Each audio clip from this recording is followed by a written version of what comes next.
Hello, I'm going to describe this man to the side. His name is Robert Davila. I'm going to explain a little about his background and his history growing up.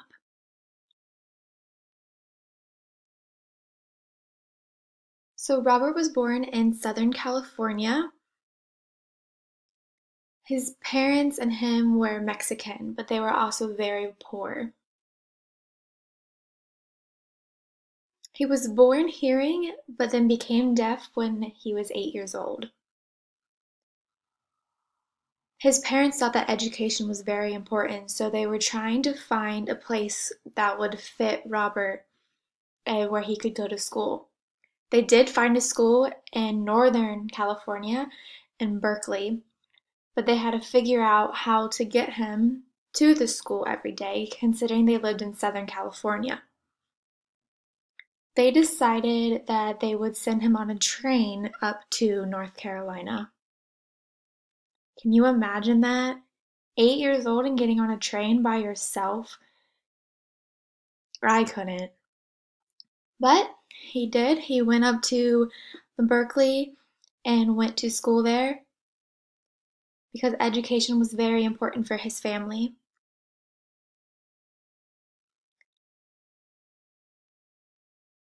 So when he arrived at Berkeley, he did speak Spanish, but when he was there, he learned ASL and English. He graduated with honors, and he wanted to pursue deaf education, so he went to Gallaudet University and studied deaf education there as well. He graduated there, but he still wanted to continue his education, so he went to Massachusetts and graduated there as well, and went to another university and received his PhD.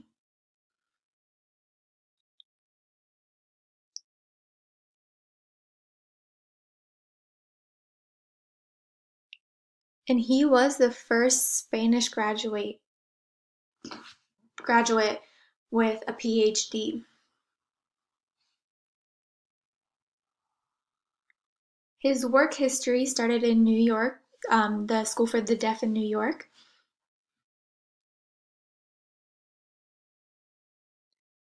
When he finished there in New York, he looked for another job and applied, or he was the CEO of multiple deaf programs. And on the federal level, people recognized him and his name. He had a very good reputation.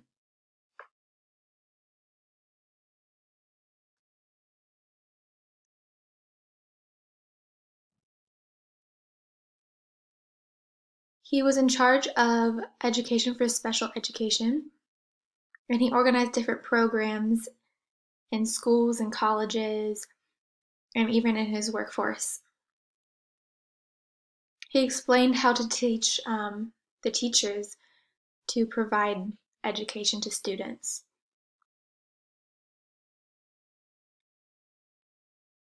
He was the top position in the United States because he was the only deaf Spanish person. So it was a big deal at that time. And a lot of deaf people followed him and looked up to him.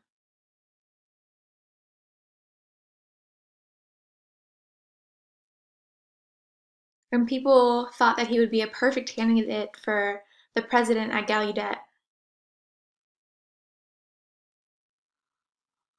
Isn't that funny? He graduated from Gallaudet and then later became the president of Gallaudet. That's awesome. So later he did retire,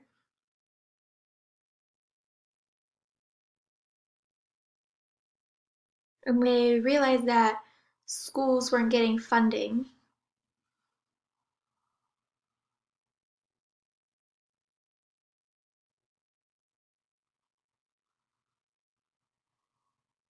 So Robert decided to do something about that.